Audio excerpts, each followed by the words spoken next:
for me, like the self-love is deeply healing. It's not about like self-love, self-care, paint out nails and have a bubble bath. It's like, actually, how do I show up when I feel not self-loving to myself? How can I meet myself there with self-compassion?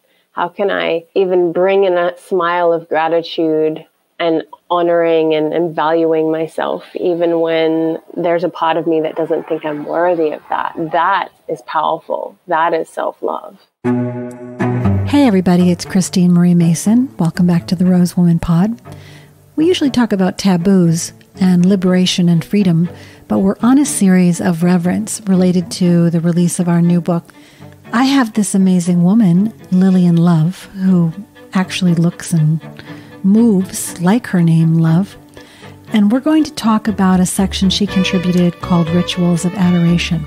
Adoration comes from the Latin word for worship, but right stuck in the middle of it is doré, gilded. I keep thinking of those golden Buddhas where people take tiny little sheets of gold paper and rub them on with their hands until the entire statue shines in the morning light, and just, giving them all of your attention and love. And that's one of the things that Lillian talks about in the book. In our conversation today, we're talking more about self-care and practices and how to make time and prepare yourself to be in a place of complete presence with your partner. I love the preparation part, getting ready to receive and to offer pleasure.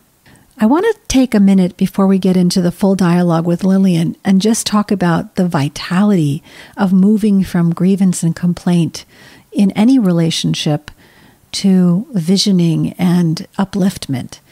Just check in with how it feels in your body when you make the move from pointing out flaws or pointing out versus looking out to the future and imagining and naming how you want that future to look, and then inviting your friend to play with you in that creation. It doesn't feel good in the body to be pointing out the negatives, and it also doesn't invite the other person into co-creation.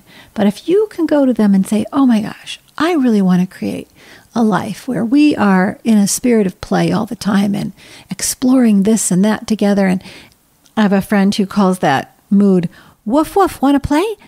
It just works better. Why would you want to be in relationship with someone who's criticizing and picking on you? Why would you want to be in a work relationship with someone who's complaining and exhausted all the time? Ugh, come on, we get to choose. We're going to move from powerlessness or victim consciousness to agency consciousness, where we're co-creating our world and we're making choices, into sort of this blissful state where consciousness is flowing through us to create things. So actually a lot of the book is about magic and enchantment and tapping into that liminal space from which you're always replenished. So let me tell you about Lily. She is a writer, speaker, leader, feminine empowerment coach. She made a film called Cosmic Touch, a docutherapy transmission that is looking at the transformational healing power of self-pleasure and getting in touch with your intimate body. She's deeply immersed in Tantra, somatic healing, breath work, and guides people individually and in groups to get out of their heads and into their bodies, where, as she says it, there are 5 Ps: peace, pleasure, power, purpose, and prosperity. Live. She is a resident currently at sundarigardens.com, Sundari on Hawaii. And I know you'll want to go find her personally, lilyclairelove.com, after you hear this conversation. So let's say hello to Lillian Love.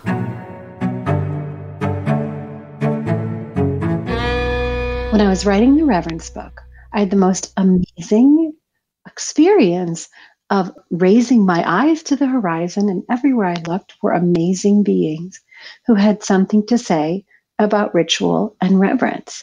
And one of those amazing beings, as you heard in the intro, was Lillian Love. She is a colleague and a landmate at Sundari Gardens, and I got to see her over the course of a year conduct many rituals, whether they were for herself or for other women, women's circles, or for her partner. And then last Valentine's Day, she wrote this beautiful ritual of adoration with her partner Joshua, which we put in the Reverence book. And so I think what we're going to do today is talk about adoring and really creating the space for self-love and self-care and the adoration of another. So please welcome Lillian. Thank you so much for having me, Christine. Hi, everyone. So how does one create a ritualized life? For me, ritual is about bringing presence to our life, bringing awareness and a state of awe and wonder to even the mundane moments that we encounter in our day-to-day. And for me, it's this kind of weaving between creating structure to really bring forth moments and bring that state of wonder and awe and gratitude and ritual and reverence in, and also, and then the unstructured, the non-linear, the creative, the mystical, the magical.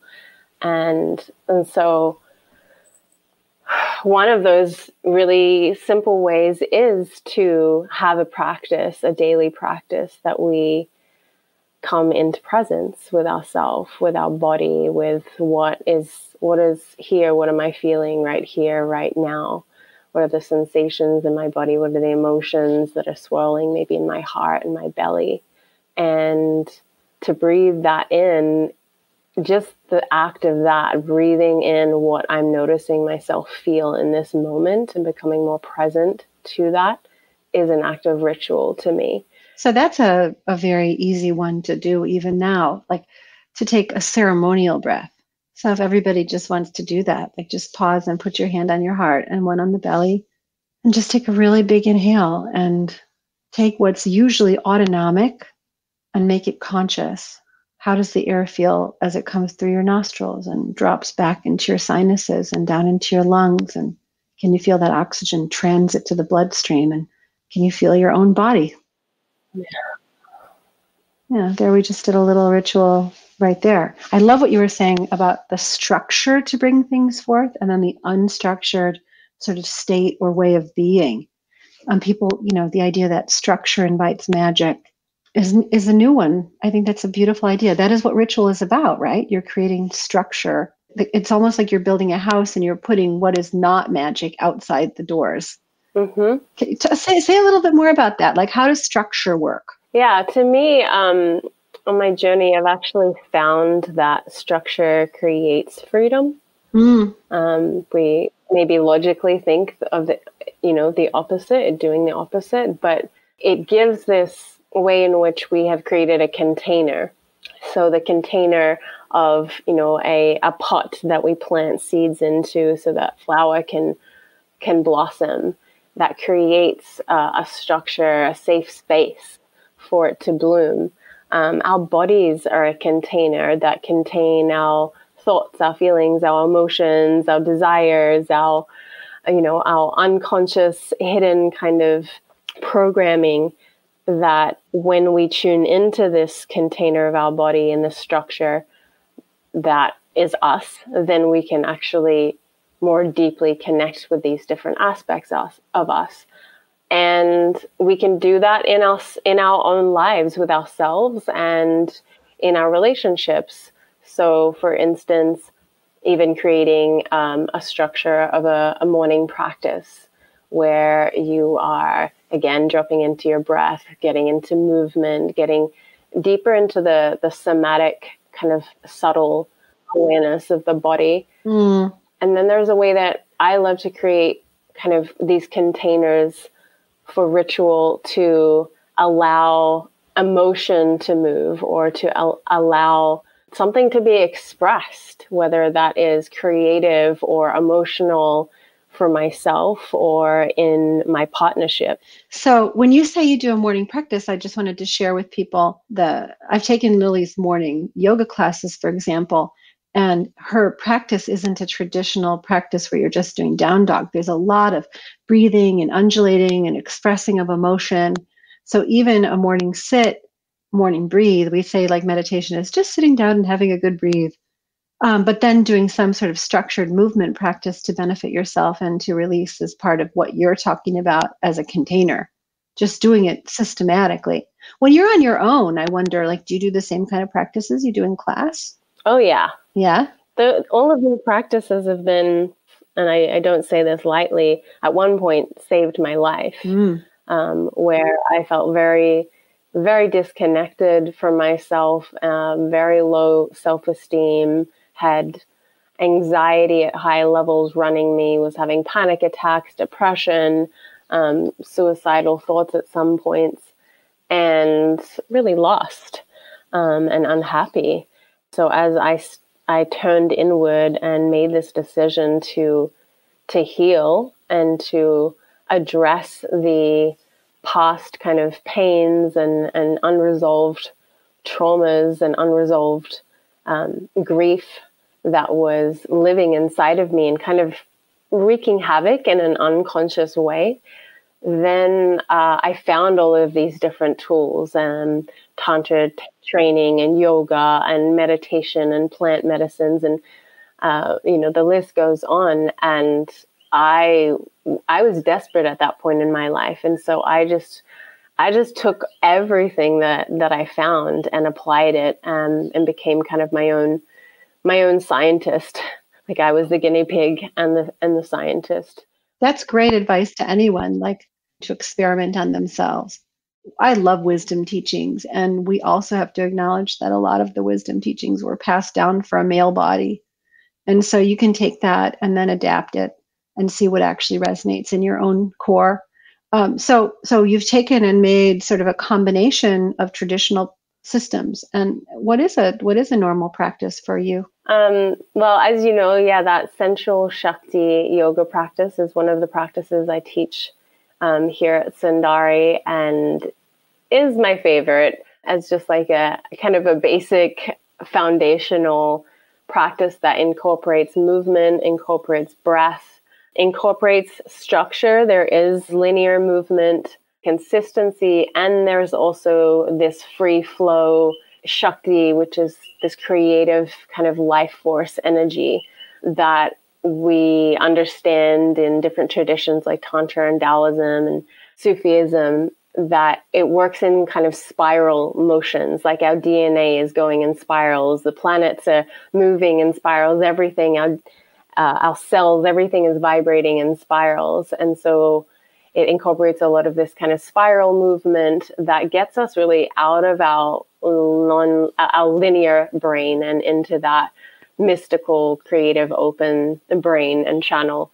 So that's one of my favorites. I'm going to do it right now, you guys. I'm spiraling. Okay, this is what it means to spiral. Okay, you kind of like, you stick your tailbone out, and I just start moving my tailbone in a circle, and then my spine goes, and then my belly goes, my upper spine, and then my shoulders, and the crown of my head. And you can even start the other way. If you wanted to sit up really tall and like let it start from the crown, just try it. I mean, I haven't done that since I left the island. I can't wait to see you. Yeah. For me, for somebody who like I have like lived in my head for a lot of my life, this just like gets me into that, into my body and into the, like, again, the mystical, I don't need to control place. Yeah, that's a pretty non-Western idea. I love this idea that domain in French is home, and domination and dominion is what's in the Bible. You know, got dominion over the earth, and it got mistaken for domination versus home. Right. Like, just make it your home. Don't dominate your body. Be at home in your body. Make it your domain. Okay, so we're in this reverent relationship now, coming out of suffering, which I think is also really telling. You know, that you have to be sometimes in a point of suffering where the dominant culture isn't doing it for you before you turn to reverence and self-love and care.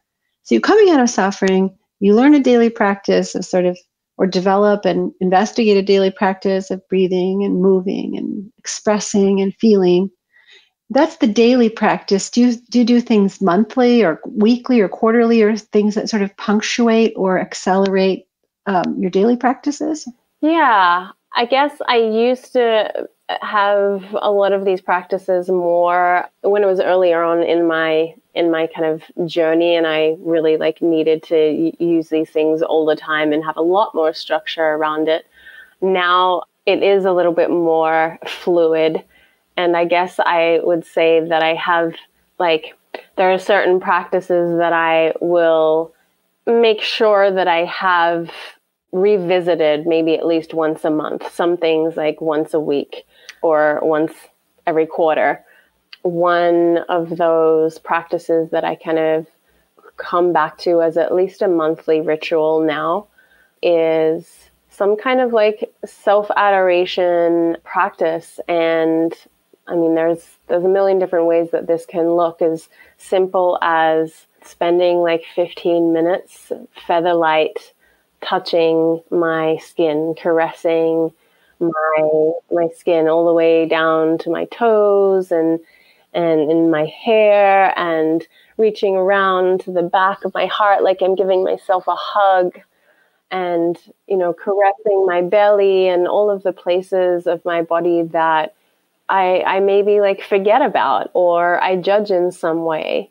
I have maybe negative thoughts or shame around, or just that I neglect. And this can be just like a really nurturing practice, and it can go all the way on the spectrum to more of a sensual self-pleasure practice. And pleasure, again, can be just nurturing, and it can be more erotic on that eros spectrum. And really cultivating that aliveness and vitality of the sensual, sexual, creative energy within my own body, and remembering that my whole body is erotic. It's not just what we, in society have been told are like our private parts, but actually like awakening the aliveness in all of the body with that simpleness of like light caressing or a whole palm touching our skin, and then bringing in like words of affirmation and bringing in the breath as I breathe in the sensations on my skin, and really like smiling to myself, smiling into my own heart, gratitude and honoring myself. And this can be particularly difficult if we struggle with shame or, low self-esteem. And it was for me at some point, and can still be if I'm meeting some old part in myself. But it is a profound practice to actually cultivate that sense of self-love. And for me, like the self-love is deeply healing. It's not about like self-love, self-care, paint our nails and have a bubble bath. It's like, actually, how do I show up when I feel not self-loving to myself? How can I meet myself there with self-compassion? How can I even bring in a smile of gratitude and honoring and valuing myself, even when there's a part of me that doesn't think I'm worthy of that? That is powerful. That is self-love. Yeah, if you're driving, don't do this. If you're not driving, take your hands and like grab the back of your shoulder blades, hug yourself and grab the back of your shoulder blades and like pat yourself on the back. You did such a good job today. You just got through it, whatever you did. Even if it's 7:00 in the morning, okay, you just got through it. And you can even try like what Lily was suggesting, like just, what does it feel like to just caress your own hands and forearms and just be like, oh, like that's a beautiful sensation of self-care. Like touch yourself how you want others to touch you. So that's beautiful. So you do that once a month. Mm-hmm. And then what about taking it out into, I really want to appreciate you for how you take this out into women's circles and how much you support other women in finding this spiral dynamic and self-love inside of them. You want to speak a little bit about your work with women? Yeah, I mean, it goes definitely beyond gender, but there's something really powerful for me when I'm working with women. And it is almost just like a mirror that the women that I get to work with, I get to mirror back to them their already like innate wisdom that is there in their body, and just support them in gentle ways to just gently kind of dissolve the like buildup of blocks that have kind of armored up over our sense of self. And, you know, we've all grown up in this pretty dominant culture that really values achievement and productivity and kind of pushing through culture. And there's something really powerful when a woman slows down and takes that deeper breath into herself and finds her hands on her heart and her lower belly and starts to just really come home to herself and to her wisdom and to her own intuition. We've been so deeply trained away from trusting ourselves, I feel. At least that is what I experienced. And not because somebody told me I couldn't trust myself, but there's a unconscious kind of modeling that happens in our culture, in our media. My mom was a feminist, and yet there were a lot of different ways in which she unconsciously modeled something that was less than empowering for me, that I had to, you know, really take time to peel away those old layers. Like, what are the things that I have believed about myself? And is that really true? And where did that come from? Whether it's mom, dad, or school, or some other institution or religion. And what do I choose to believe about myself? So that's one of like the starting places for the work that I do with women. It is, the core of it is this self-love and this self-trust and this inner agency of I get to choose who I am. I get to choose my value, not based on what a magazine or a music video or something or a PhD or anything told me. Yeah, this is so deep. I mean, even when you think, like, you're talking about your mom, like she was trying to be a feminist, but she still had all of these unexamined corners. It's so in the soup you live in. It's very hard to like pull out exactly where to look. I was thinking about Nicole Hodges, who was on the podcast last year, and she has this movement to change, like to eliminate the concept of virginity as a concept, that it's just your sexual debut and you're not a different person before and after. You know, the whole idea, like if that concept went away, what would your relationship to sexuality be like, was a totally novel concept for me. And I had been examining the ideas I had about sexuality, and still hadn't occurred to me that virginity was an idea that had lodged itself in my psyche.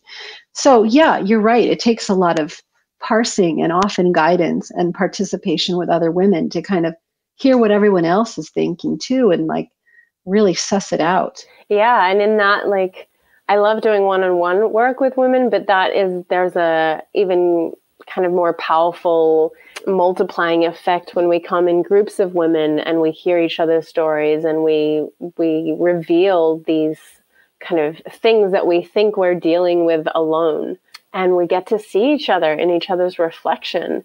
Likewise, all of the kind of conditioning around competition between women and comparison and all of that gets to just fade away, and then we get to actually see that we get to be each other's allies. We get to collaborate and co-create and uplift each other and celebrate each other and be uplifted and celebrated by each other.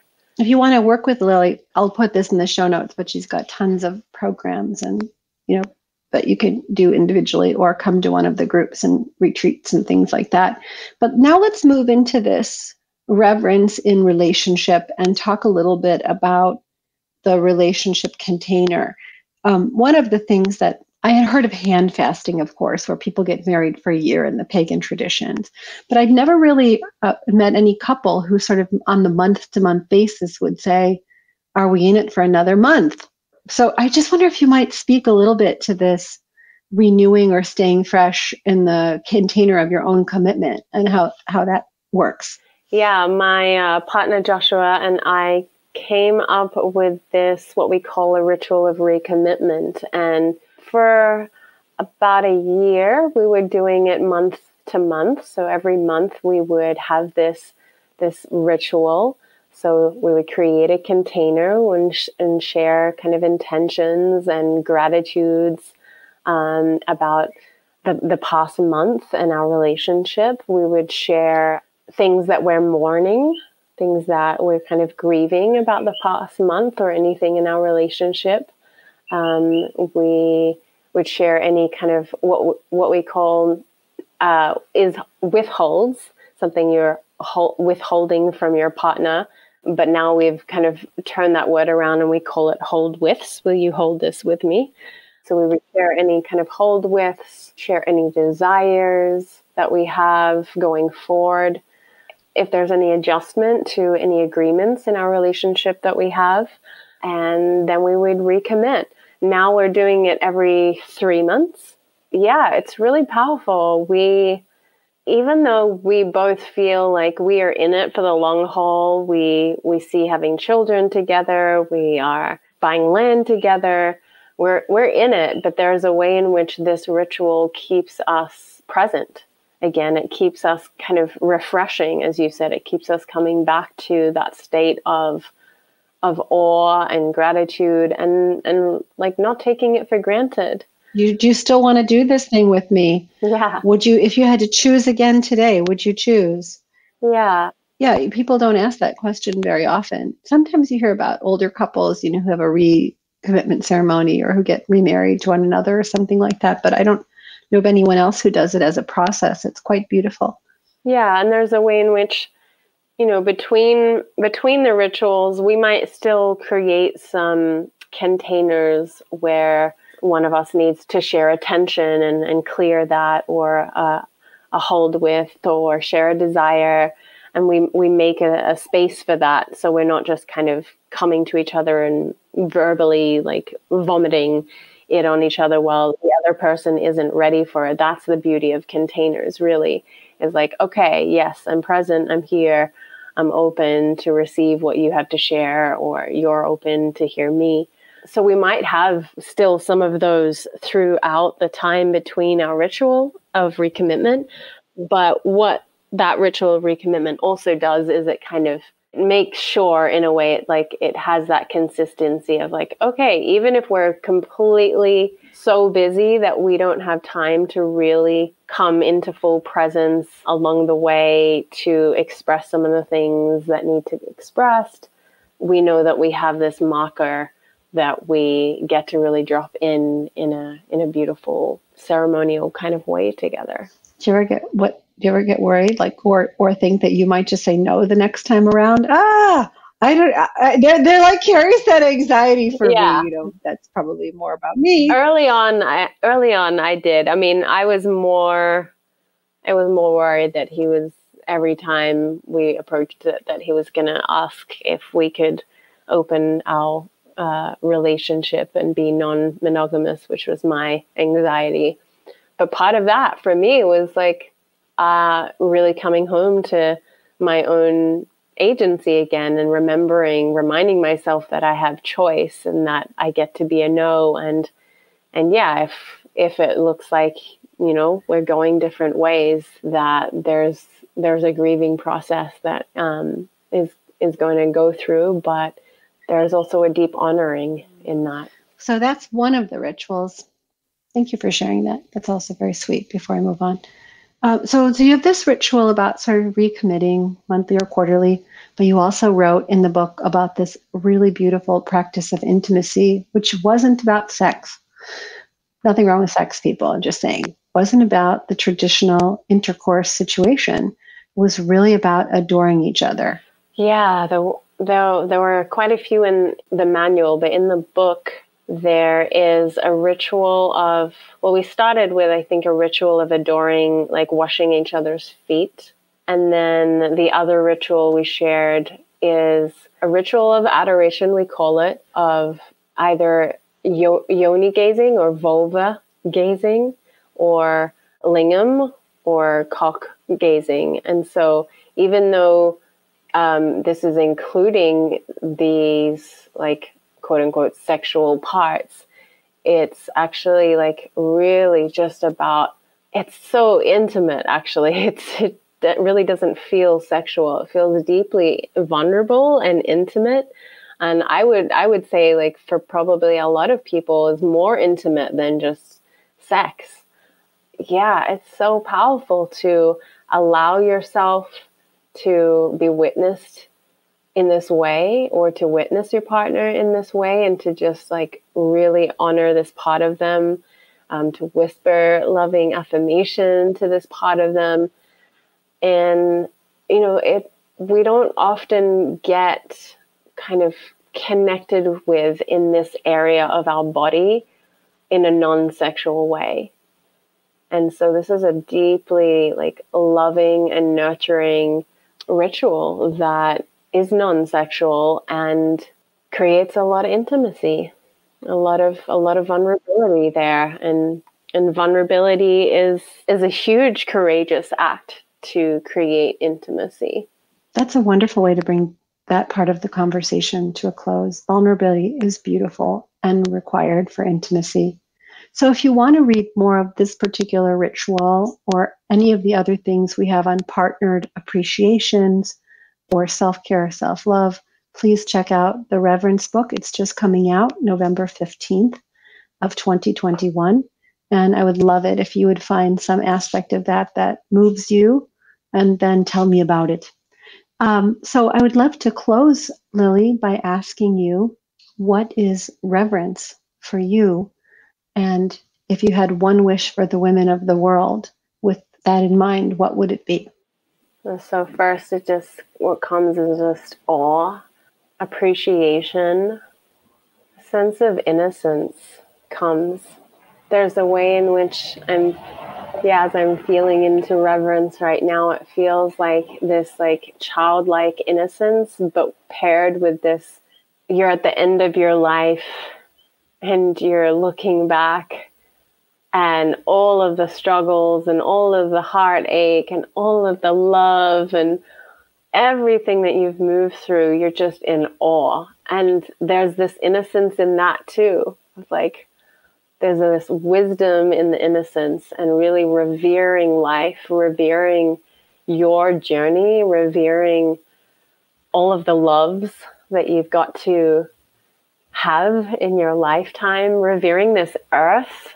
I mean, I think that is one of the biggest things that, at least for myself, but I do feel for humanity, that we are kind of remembering, is to revere this earth. Like, she is so beautiful. If we could go out and not take another sunset for granted, and a butterfly just flew past, and the wind on your face, and like deeply like be in reverence of this earth and of this life, and let that be a reflection of your body as a woman and your soul as a woman. There's so much to you, so much depth and creativity and lusciousness, and the pain, and all of it is beautiful and is worthy of being revered. May you all have reverence and feel your own worth and your deep value as part of the planet, not separate from it. Lily, I love you. Thank you so much for coming and talking. I love you. Thank you. Hey everybody, it's Christine. I have a new book coming out. It's called Reverence. It's about making rituals and meaning in daily life. I wrote it because I found that slowing down to acknowledge the big milestones that hit us, way beyond weddings and funerals, but everything from coming of age to grief, from saying goodbye to a lover to celebrating new beginnings in a new home, all really made a difference in deepening into and becoming present with our experiences.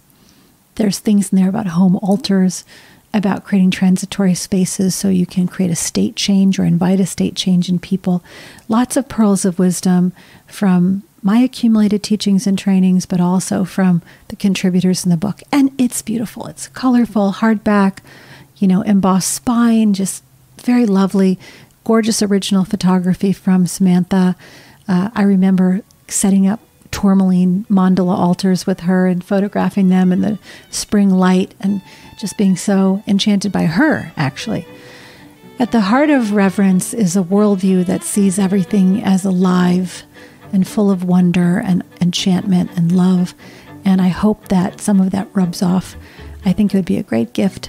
So please come to find reverent lifestyle products, intimate skincare, sexual wellness products on rosewoman.com, and find me at the.rose.woman to have a dialogue on anything related to living a more reverent life, a more just life.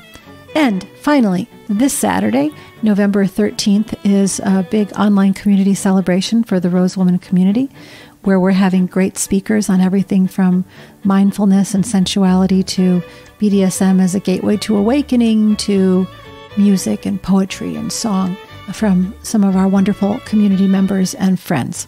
So please join us. You can RSVP at rosewoman.com, find the events tab. All right, all love. May you live in peace and power.